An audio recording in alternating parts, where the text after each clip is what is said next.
보이지 아니하는 영혼의 세계와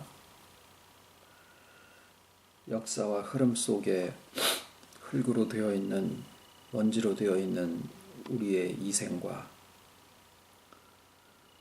아버지의 조화와 신비 속에, 하나님의 주권 속에 우리를 아버지의 형상대로 모양대로 지으시고 그 충만함 가운데 있게 하시려고 새로운 피조물 되게 하시고 지식에까지 새롭게 함을 입혀주셔 우리가 육체로 점점 낡아져가는 가운데 있다 하더라도 아버지의 영혼의 세계를 누리며 이해하며 또 그 가운데 살아갈 수 있는 온전한 지혜 가운데로 이끌어 주심을 감사를 드립니다.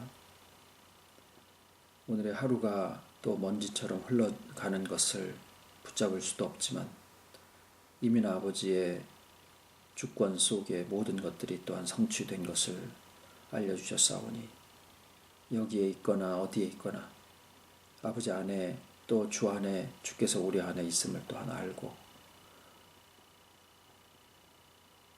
아버지의 지혜의 풍족함을 또 이 시간에 간구를 드리오니 말씀 가운데서 늘 새롭게 하여 주시옵기를 예수님의 이름으로 기도드립니다.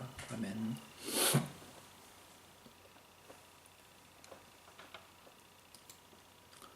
하나님의 말씀은 고린도전서 15장 39절로 41절까지입니다. 고린도전서 15장 39절. 육체는 다 같은 육체가 아니니 하나는 사람의 육체요 하나는 짐승의 육체요 하나는 새의 육체요 하나는 물고기의 육체라. 하늘에 속한 형체도 있고 땅에 속한 형체도 있으나 하늘에 속한 자의 영광이 따로 있고 땅에 속한 자의 영광이 따로 있으니 해의 영광도 다르며 달의 영광도 다르며 별의 영광도 다른데 별과 별의 영광이 다르도다.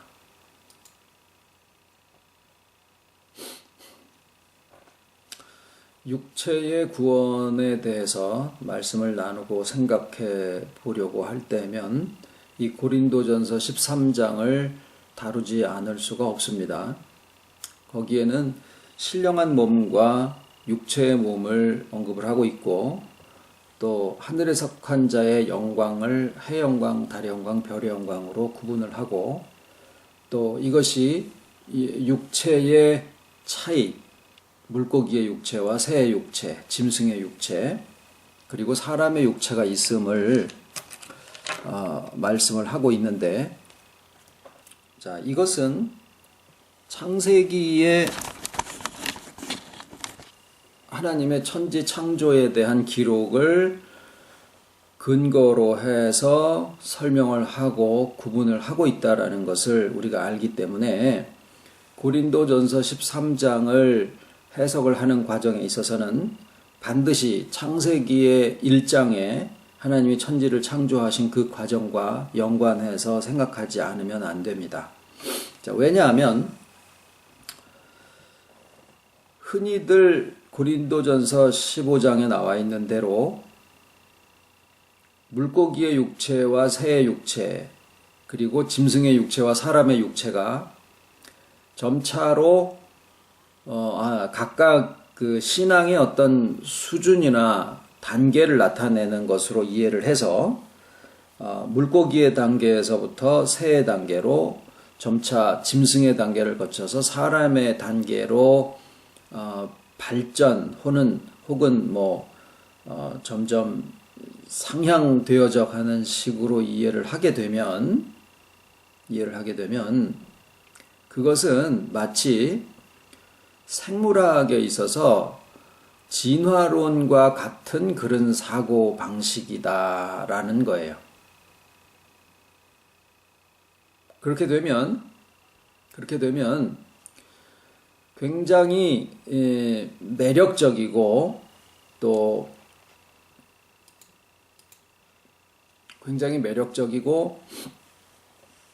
더군다나 그것을 그 하늘에 속한 자의 영광이라고 하면서 이제 해 영광, 달의 영광, 별의 영광이라는 그 영광의 차이로 연관을 지어서 생각을 하게 되면 누구나 할 것 없이 제일 높은 영광을 차지하고 싶고 또 그것을 위해서 이 세상에 있을 때 물고기나 짐승의 세계를 거쳐서 이제 사람의 세계로, 사람의 신앙의 단계로 들어가기를 사모하는 마음을 갖게 되고, 굉장히 열심을 내게 만드는 데 있어서는 아주 효과적이고 매력적인 그런 설명이 아닐 수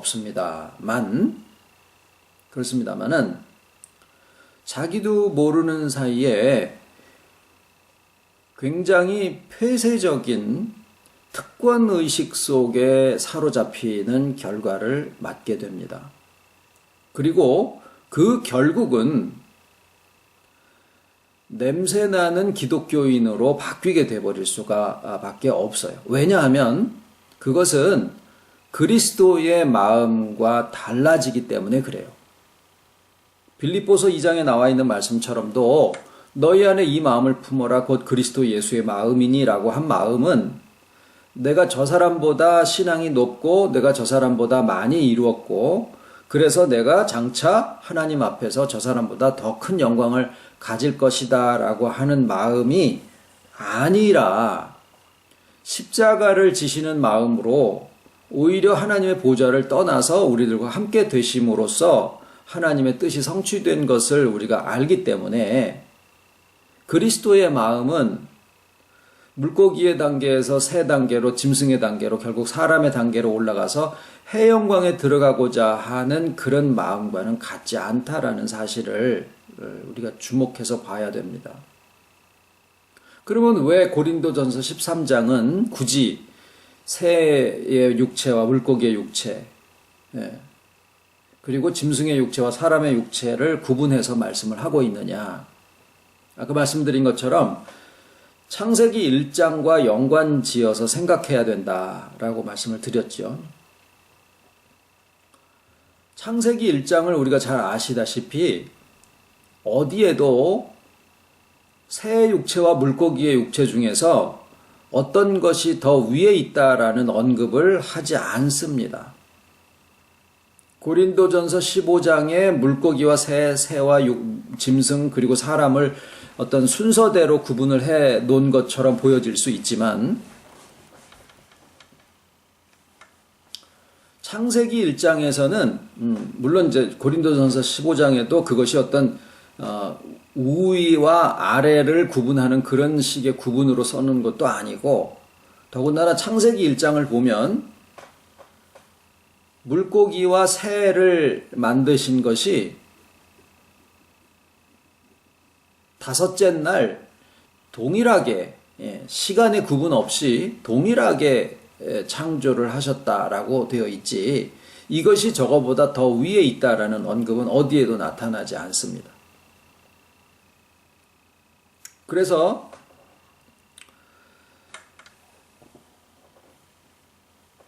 그리고 이제 각각의 육체를 이제 신앙의 수준이나 단계로 구분을 하는 것에 대한 말씀을 지금 드리고 있는데 그것을 하늘에 속한 자의 영광의 차이로 해서 해의 영광과 달의 영광 그리고 별의 영광으로 나누어서 설명을 하고 있는데 그냥 표면적으로 보면은 해의 영광이 가장 크지요.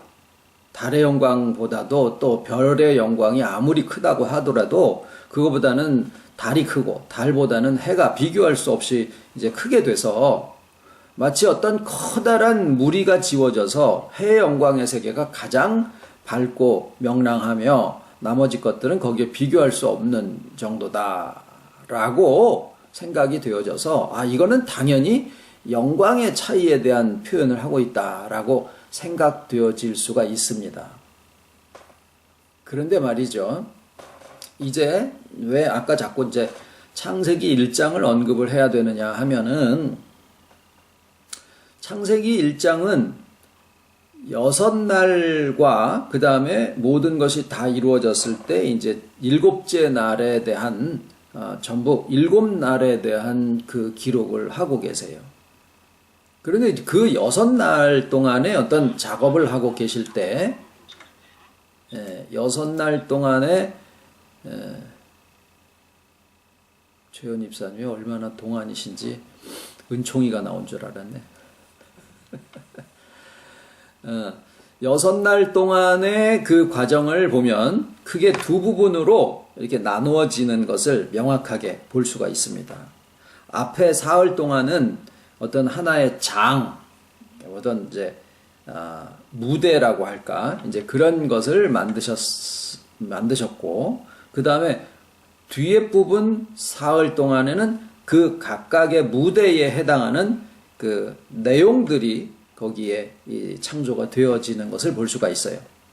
그래서 이것이 서로 짝이 맞게 되어 있는데, 첫째 날은 빛을 만드시고 네 번째 날은 거기에 해당하는 광명을 만드시고, 두 번째 날은 물 가운데 궁창을 두어서 궁창 위의 물과 궁창 아래 물로 나뉘시는데, 그 각각에 대해서 하나님은 물에 대해서 물고기를 만드시고 하늘에 대해서 새를 만드셨어요. 그게 둘째 날과 다섯째 날에 이게 짝이에요.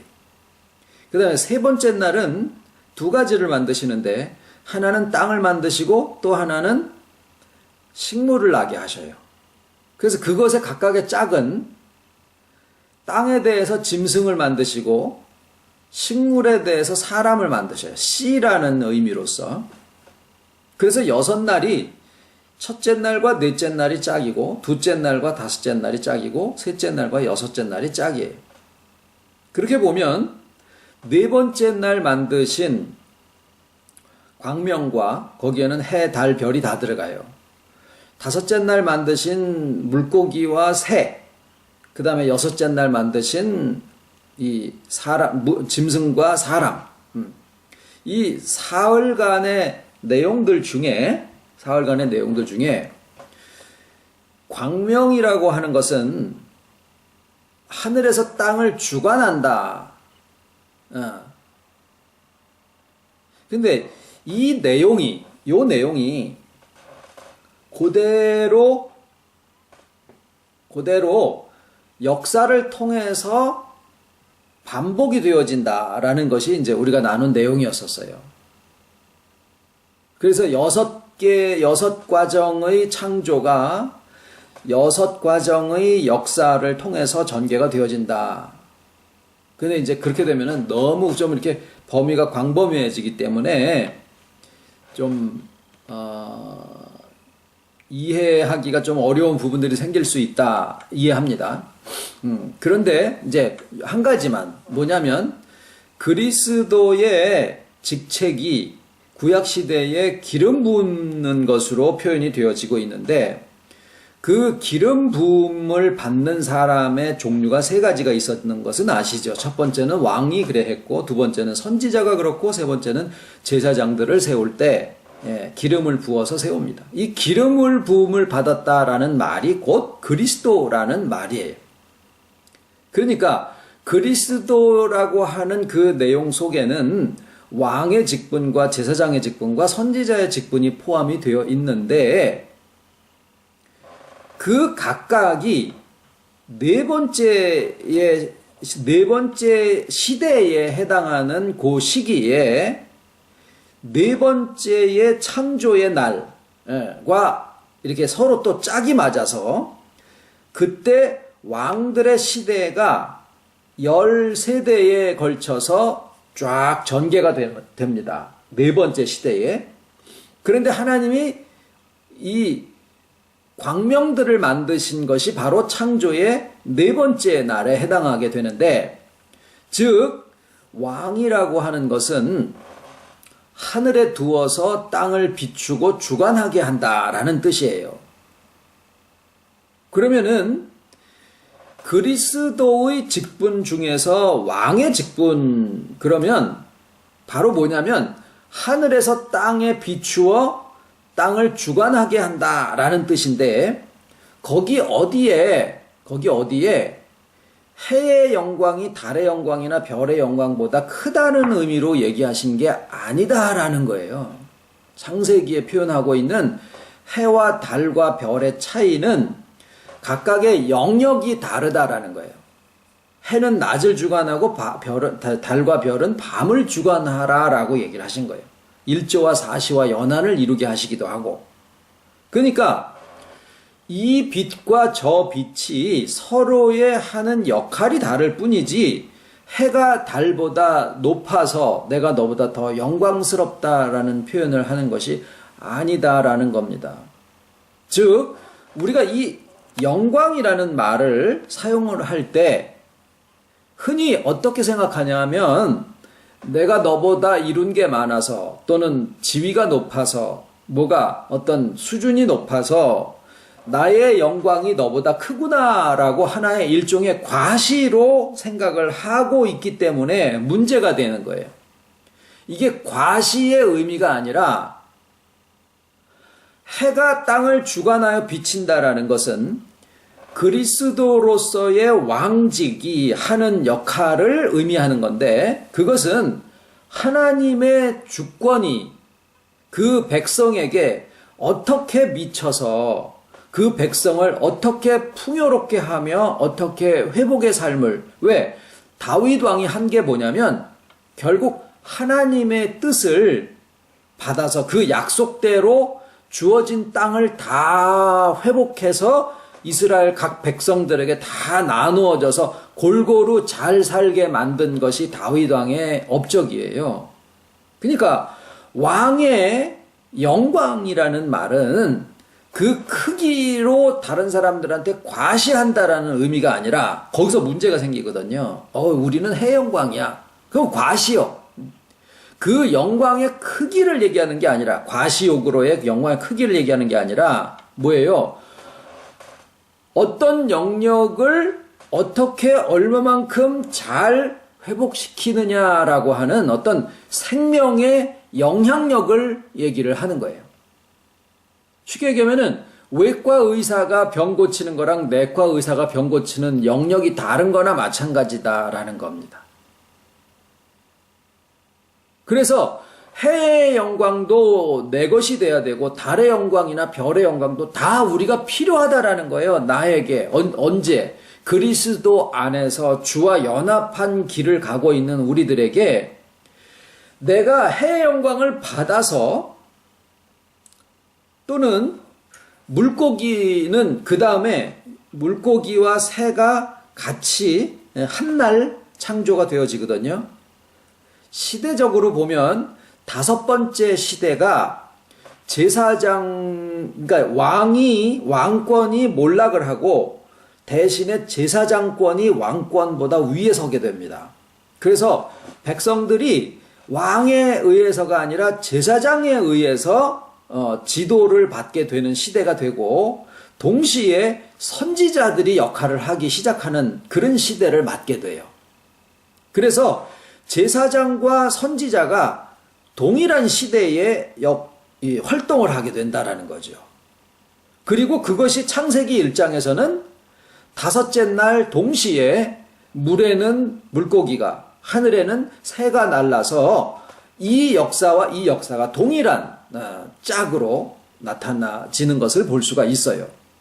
그것이 좀 전에 말씀드린 대로 제사장으로서의 그리스도의 직분 또 선지자로서의 그리스도의 직분을 나타내고 있는 것인데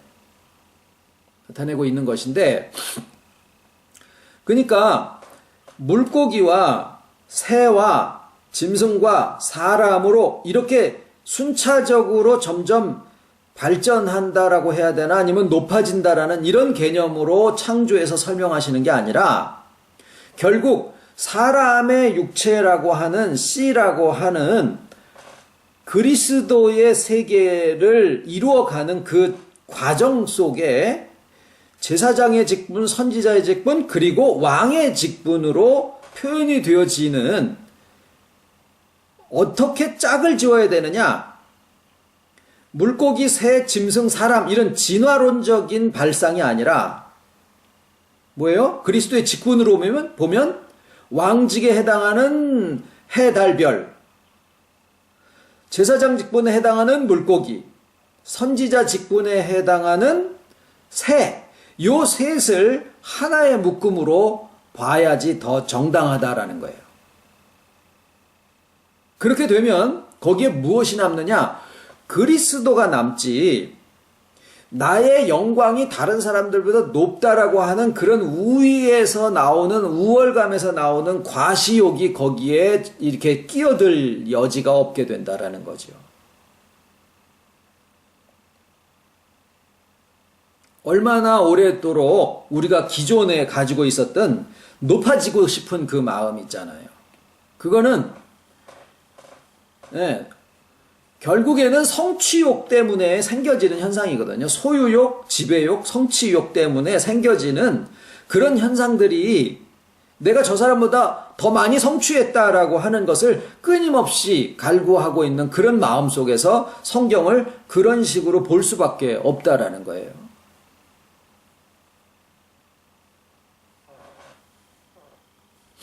그러면 우리가 이제 어디로 또 다시 돌아가야 되냐면, 이제 첫 번째는 고린도전서 15장에서 시작을 해서 창세기 1장으로 갔죠. 그 다음에는 예수님께서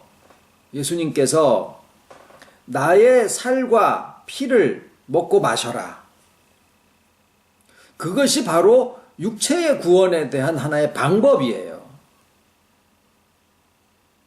그러면은 지금 그 예수님의 육체를, 즉 그리스도의 육체를 우리가 먹는다라고 하는 것이 그 살에 참여하고 그 피에 동참한다라고 하는 것이 새와 물고기와 짐승과 사람의 육체로 이렇게 구분되어진 것처럼 되어 있는데, 실상은 뭐예요?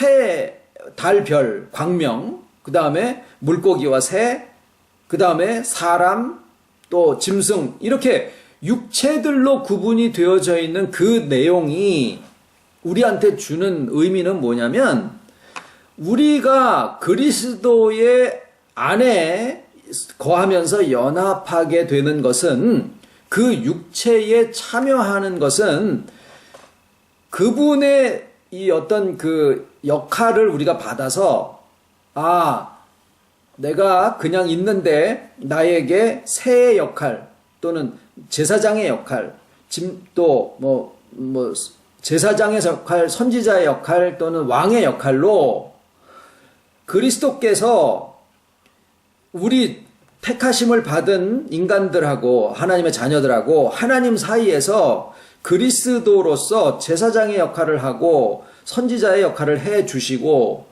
또 제사장이나 선지자나 왕의 역할을 해 주셔서 우리로 하여금 그 풍성함을 느끼게 하고, 그러니까 우리가 그 대상으로만 있는 것이 아니다라는 거예요.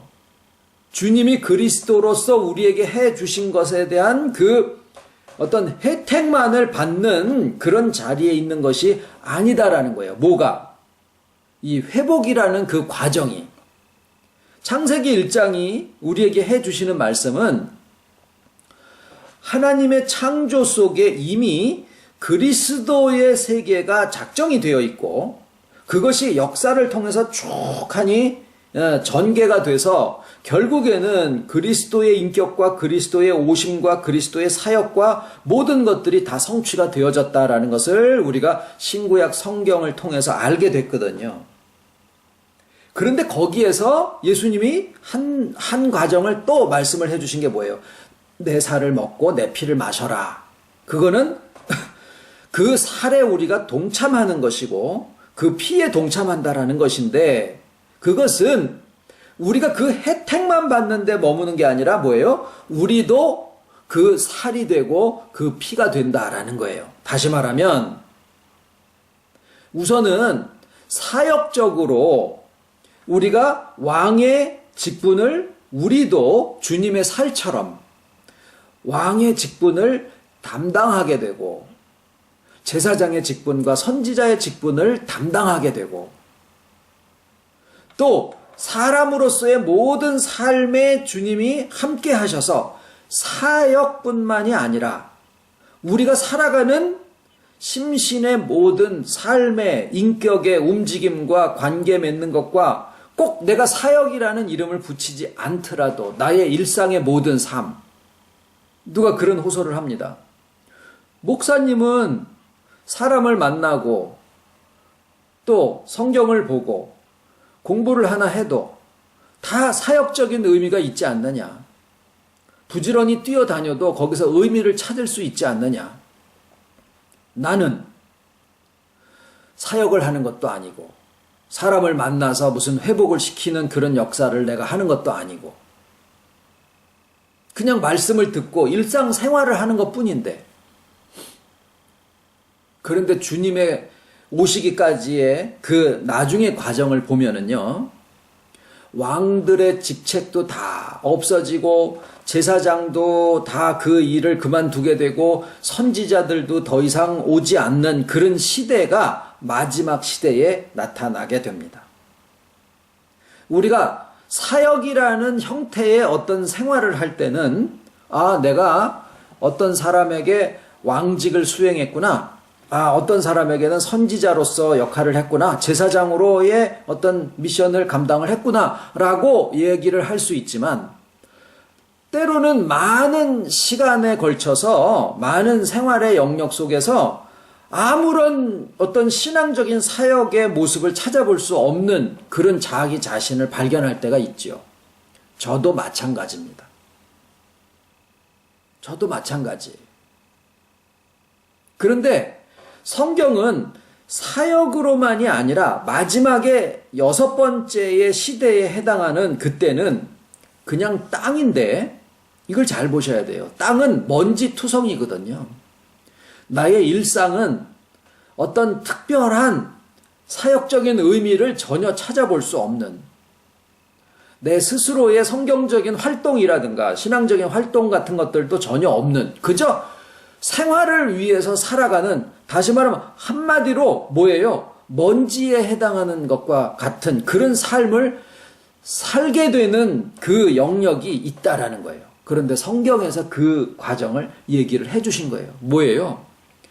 아무런 왕의 또는 선지자의, 제사장의 이런 역할이 전혀 없어진 그 시기에 1대, 2대, 3대, 4대, 5대, 6대, 7대, 8대, 9대, 10대를 가도록 아무 일이 벌어지질 않는 거예요. 그저 하나의 개인적인 삶으로 살아가는 그런 시대를 계속 진행해 나가다가 그 마지막 끝에 하나님의 때에 씨가 나온 거예요. 어떤 것도 나의 이 일한 것이나 사역적인 것이나 신앙의 어떤 활동이나 열심으로 해서 되는 게 아니라, 나의 의로서가 아니라 오직 하나님 안에서 이미 모든 것이 충만하게 성취되어졌다라고 하는 그것을 우리가 듣고서 이미 성취된 나의 구원에 대한 믿음을 가지게 될 때 무엇을 믿는 거냐? 성경이 이야기하는 바가 무엇이냐? 창조의 과정의 끝에 그리스도가 탄생하셨고, 역사의 과정의 모든 과정 끝에 그리스도께서 이 땅에 오셨고, 그러면은 창조와 섭리를 통해서 이루신 그 모든 과정이 동일하게 그리스도 안에서 연합의 복음을 듣는 우리 안에서 회복의 과정을 거쳐서 결국에는 동일하게 성취가 되어진다라고 하면 우리의 회복의 끝이 뭐라는 얘기일까요? 우리의 믿음의 결국이 무엇이라는 걸까요?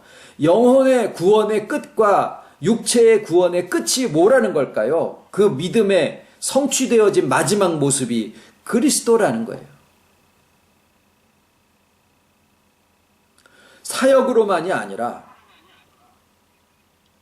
우리의 일상의 그냥 먼지와 같은 삶 속에, 우리의 일상의 먼지와 같은 삶 속에 나는 어저께도 직장 생활하느라고 아무런 의미가 없이 시간을 보냈어. 결과적으로 내가 이렇게 돌보고 내가 만나고 내가 어떤 하는 모든 일들이 우리의 교회나 우리의 신앙에 전혀 아무런 연관도 없는 것 같아. 나는 그냥 오늘을 살았을 뿐이야. 먼지들아라는 거예요. 먼지. 내가 한 어떤 것도 그것의 공로를 인정해 줄 수 있는 게 하나도 없는, 그저 하나의 먼지와 같은 나의 일상 속에 나는 그냥 있었더라라는 거죠.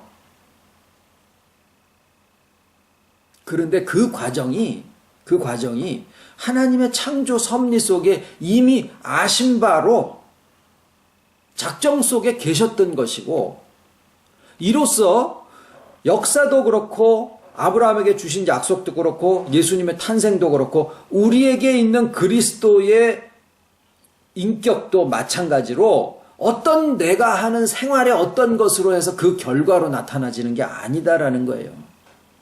일부러 사례가 89세에서 90세가 되도록 경수가 끊어져서 죽은 자와 방불한 그런 사람이 되기까지 기다렸고, 여자 몸에 씨가 없는데 남자가 아무리 왕성해가지고 씨가 나온다고 한들 그게 무슨 소용이 있느냐고요. 그러니까 결국에는 아브라함을 통한 이삭의 탄생은 마리아의 몸을 통해서 어머니의 씨나 아버지의 씨가 전혀 거기에 영향을 주지 않는 상태에서 오직 성령의 역할로 탄생이 됐던 거와 마찬가지로 아브라함을 통한 이삭의 탄생도 인간의 생물학적인 어떤 변형이나 이런 거로 된 게 아니라 오직 하나님의 약속을 믿음으로써 되어진 것이다 라는 거예요. 마찬가지로 오늘날 우리에게 이루어지는 믿음의 결국 곧 그리스도의 인격은 우리의 어떤 행함이나 의미를 찾는 것에서 그것의 결과로 해서 나오는 게 아니라 오직 하나님이 우리에게 약속으로 주신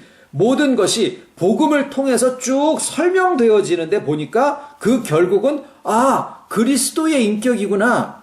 그게 2000년으로 갈 게 아니라 어떤 사람으로 갈 게 아니라 내 안에 하나님의 회복의 끝이 결국 6째 단계를 거쳐서 7째 날이 될 때 그리스도의 인격이 내 안에 창조되어지는 거구나.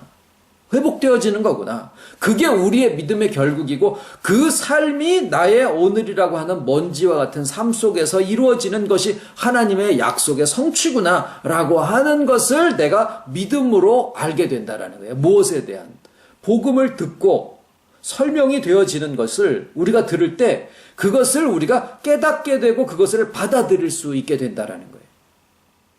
창조의 6날이 그러하였듯이 역사의 6 과정이 그러하였듯이 우리의 회복의 모든 과정도 때로는 사역적인 것, 때로는 제사장적인 것, 때로는 왕이나 선지자와 같은 그러한 역할을 하지만 그거보다 많은 구간이, 많은 기간에, 많은 영역 속에 우리는 그저 먼지 속에 있는 우리 자신을 발견하는 것밖에 아무것도 할 수 있는 게 없는 그런 자신을 고백하게 돼요. 그러나 그 속에 인간의 의를 통하지 않고 인간의 의에 의해서가 아니라 오직 하나님의 약속이 이렇게 성취되어져 간다라고 하는 복음의 해석과 설명을 통해서 내가 그것을 들을 때 그러네, 맞네, 그게 결국 나에게 이루어지는 약속이네. 아브라함이 그러하였듯이 자기 자식 이삭과 손자 야곱과에서 결국 꼴랑 3명밖에 못 보았지만은 그는 하나님의 약속 속에 숫자를 본 게 아니라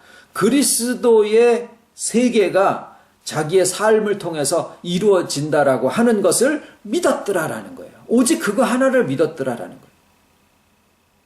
우리가 무엇을 볼 수 있습니까? 나의 어떤 재능이나 언변이나 어떤 생활적인 모습이나 선한 성품이나 내가 하고 있는 사역의 모습이나 어떤 것들도 우리로 하여금 그리스도의 인격이 되게 하는 것에 원인을 제공할 수가 없더라라는 거예요. 오직 그 모든 과정 속에서 그리스도의 마음을 우리가 점점 알아가게 되고 나의 삶이 마치 무의미한 것처럼 보여질 수 있지만 때로는 흙과 같이, 때로는 광명처럼, 때로는 새들처럼, 때로는 물고기들처럼 하나님의 그리스도의 사역을 할 수도 있습니다. 때로는 하지 못할 수도 있습니다. 내가 광명으로서 역할을 하든 물고기로 역할을 하든 새로 역할을 하든 그것도 결국에는 아버지께서 우리의 삶 속에 스스로를 나타내시는 것에 지나지 않을 것이며 또 우리가 그냥 먼지처럼 살아간다고 해서 내가 먼지로 쓰러져 버릴 존재도 아니다라는 거예요. 결국 믿음은 복음을 들음으로써 생기는데 그 복음이 말씀하고 있는 바가 무엇이냐? 성경이 지금 풀어지고 있는데 증거되어지고 설명되어지고 해석되어지고 있는데 이 모든 해석의 과정을 하나님이 우리한테 허락을 해주면서 결국 우리한테 알려주시고자 하는 게 뭐예요? 나의 먼지와 같은 사역과 인격과 삶을 통해서 하나님은 믿음의 결국, 영혼의 구원, 육체의 구원의 끝이 뭐예요? 그리스도의 나심이다라는 것을 얘기를 하고 계시는 거예요. 잠깐 기도드리겠습니다.